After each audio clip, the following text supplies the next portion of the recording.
Hello friends, welcome to this session of our programming.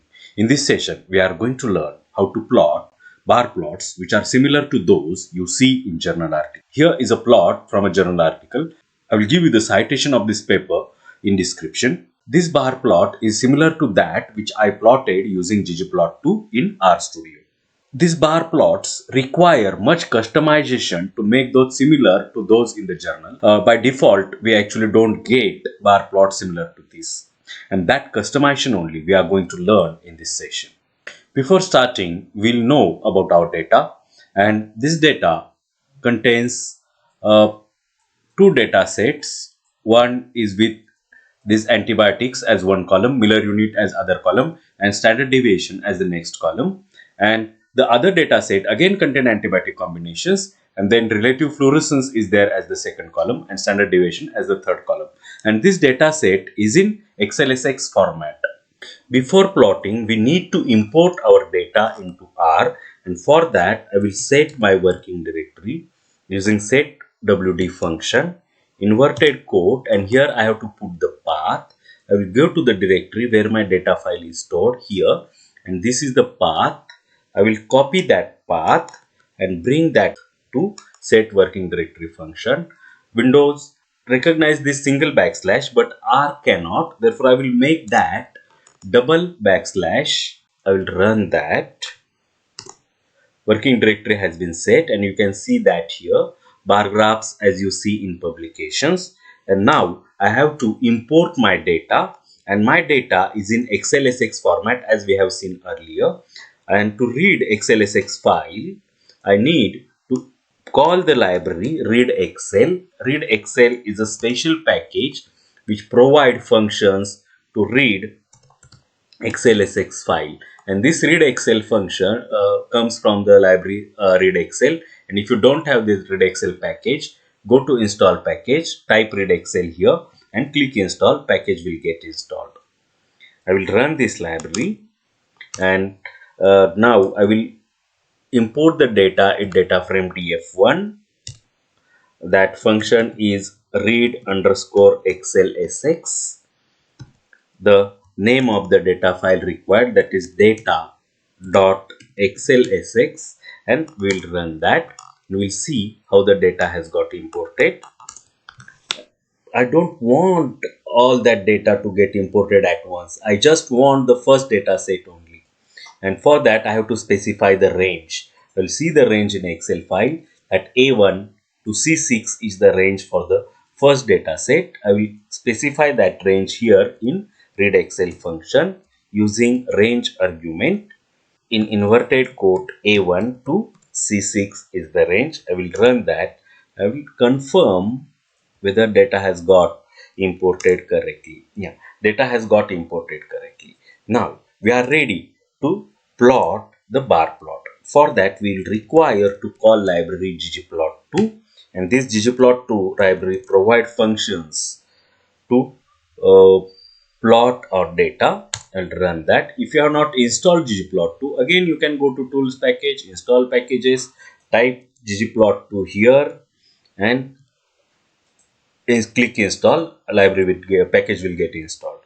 I have run that. I will call the function ggplot, and ggplot function takes argument data first, that is df1, then aesthetic mapping AES, and there x and y axis we have to specify. X axis will be AB and y axis will be Miller's unit. I will copy these two and bring that here. I copy because I don't want to make spelling mistakes, otherwise errors will get introduced. And now with this I will run that. We will not get the plot because we have not specified the geome. I will specify the geome here plus geome call, and we'll run that. Now we have the plot, but these bars are not arranged as we want those to be. This arrangement shall be like this: chloroform first, polymyxin B second, NCR 335 second, but ggplot2 has arranged those alphabetically. This is because we have not specified in what level those should be displayed, and that we'll do by converting that vector df scalar AB to factor vector using that factor function. Factor and df scalar AB we want to convert, and levels we want to specify. Levels is equal to, and this level shall be similar to the values which are there in df scalar AB. We'll run that, and these values are there. We'll copy those. Control C. I'll bring that here. We'll remove the unwanted things. Remove. Put this inverted code shall be there. Put comma between those values. That C function is also required here. C, and here that bracket I have to complete, and we'll run that. Again we'll run this ggplot, and here the bars are in the order in which we want those to be. Now we'll add error bars here using geom error bar function. Geom error bar, and this function takes the first argument aesthetics mapping. Data is here.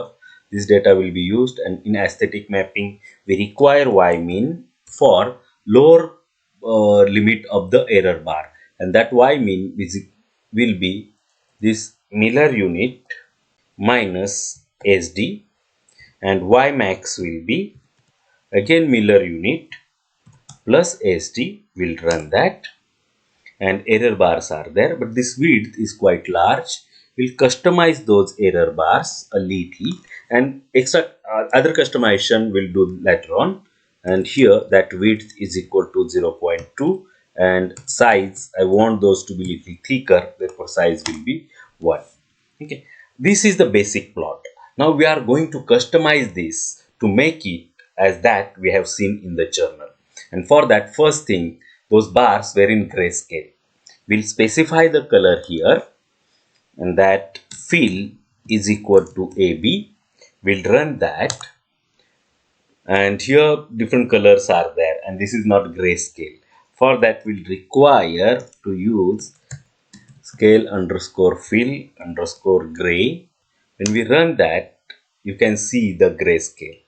Now labels are also required. For labels, we'll again put here argument label is equal to, now this time that argument will be Miller unit, and those labels will be Miller unit. I will put the plus again, and we'll put the geom text so that labels will get printed on the plot. We'll run that. Now our labels are there on the plot. Now these labels are overlapping the plots because the height is the Miller unit. Now we'll go little customize those using vjust is equal to minus 1.5 will go for, and I will run that. Those data values are there, and here also data value is there, but visible here. We'll customize it little more by changing this theme. This gray theme is not suitable. The theme which was there in the journal was theme classic. Theme classic, a very popular theme it is, and we'll learn that. Bar plots looking quite better, but here it is not starting from 0. We'll force it to start from 0 plus using scale y underscore continuous, this one, and expand will be the argument is equal to, and this C 0 0, so that those bars will start from the 0, and here those bars have started from 0.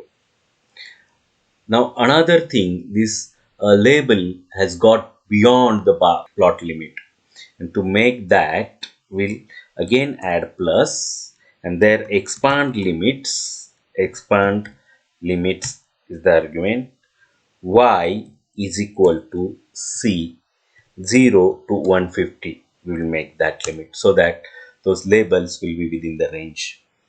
And now further customization, we have to customize that legend shall not be there because it's a redundant one. That value is there on the x-axis. This axis label shall not be there. Miller unit shall be there on the y-axis. We'll customize plus theme legend dot position is equal to none. Legend will not be there now.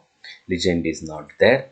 These labels are quite near to each other. We'll make those at an angle, that is axis dot text and only x-axis label we want to have an angle. Element underscore text we want to modify. Angle is equal to 90. We'll run that. Those labels are there. We want to change the size of those text elements, all the text elements which are there in the plot. Therefore, I will use the argument text is equal to, again, element underscore text, size is equal to 14, face is equal to bold. I want all to be bold. Color, here on x-axis color is gray. I want that color to be black one for all the text elements. We'll run that.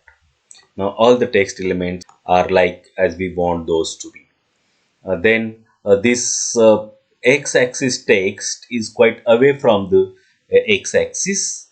That will change using this axis.text.x argument. After the angle, we will put vjust is equal to 0.2 and edjust is equal to 0.9, and we'll run that. Those labels are near to the axis. This is a fair amount of customization. We will just go there and change the labs now. Labels. Labs x is equal to, we don't want anything, and y is equal to Miller units percentage, and we will run that. This plot is sufficient to be published. We'll use this entire code to get the another plot and see how rapidly we will get the another plot now, because we have the code in our hand. The another data I will label as df2. This I am using from the range. That range will be A8 to AC, C14. That range is A8 to C14. I'll put that range here, A8 to C14. We'll run that and we'll see what is there in the data frame. And AB, the second axis, numeric axis, is relative fluorescence. I will copy this because instead of Miller's unit, we require this relative fluorescence. In the place of Miller unit, we'll paste that relative fluorescence. Here also we'll paste that. Here also we'll paste that. And our label is also complete. We'll remove the tick marks from the label. This df1 will change with df2 everywhere. Here also I will make that df2. Here also I will make that df2. And another change where required, this factor levels we need to change, and we'll see what those factor levels we need. Control enter. These many different factors are there. We'll just copy those factors, those variable levels, and I will put that here. I'll remove the things which I don't want and put comma here, and we'll bring this value, these brackets above. Run that. Here the limits is issue because maximum value is 0.53. Therefore, in this expand limits, I will change this 150 to 0.8, which is near to 0.53, and we'll run that. Now our plots are there. But in the second plot, we don't require these labels. Therefore, I will remove this geom text and we'll remove that label argument also from the ggplot function. We'll run that. Labels are not there.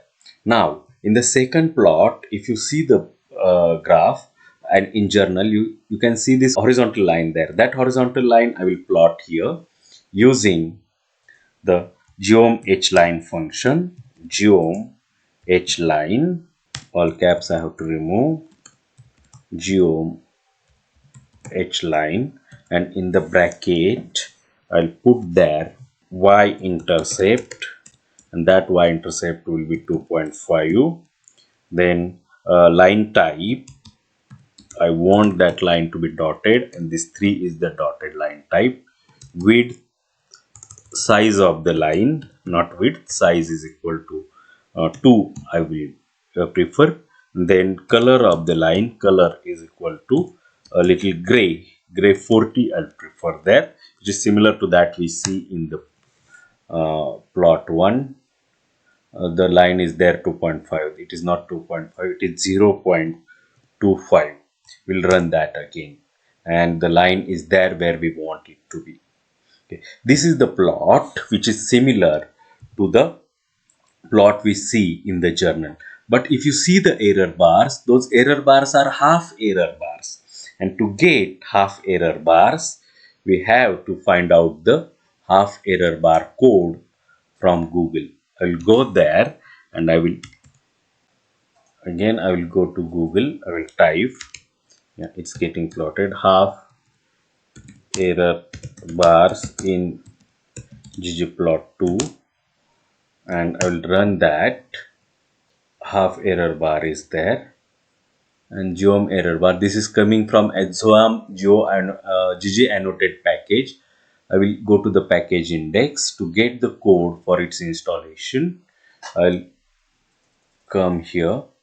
I'll just copy the installation lines, these two, bring that to R. At the end, put that installation code. We'll run this geom so that package gets installed.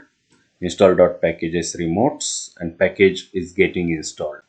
Then I will go for the install GitHub ggAnnotate package. It is getting installed. The package is getting compiled. Package has got installed. Now I will call library ggAnnotate and will run that line. Now here in geom error bar, I will make it half. This ymin I will remove because ymin is not required.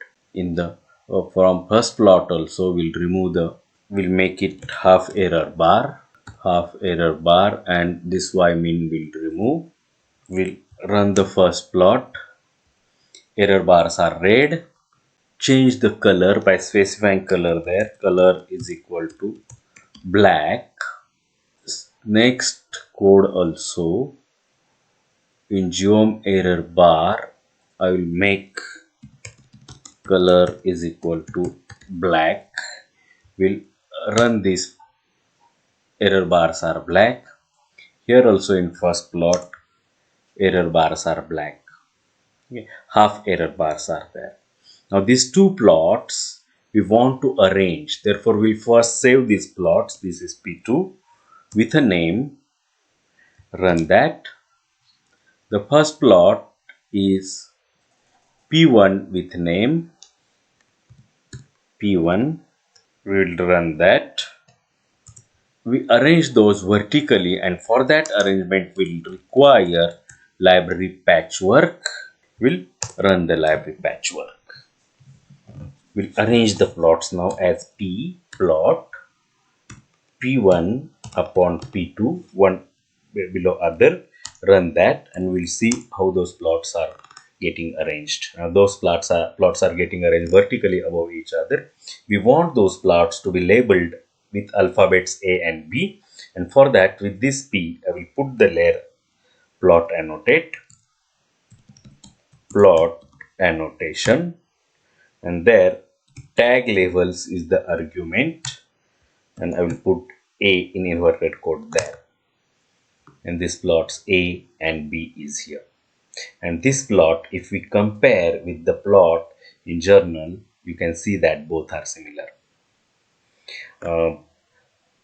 Practice this to make your data appealing to your audience. Thanks for watching this video. If you have liked my video, please click like button, share this video with your friends, and if you are not subscribed to my channel, please subscribe it. Please press bell icon to get notifications of my new videos. Thanks for watching.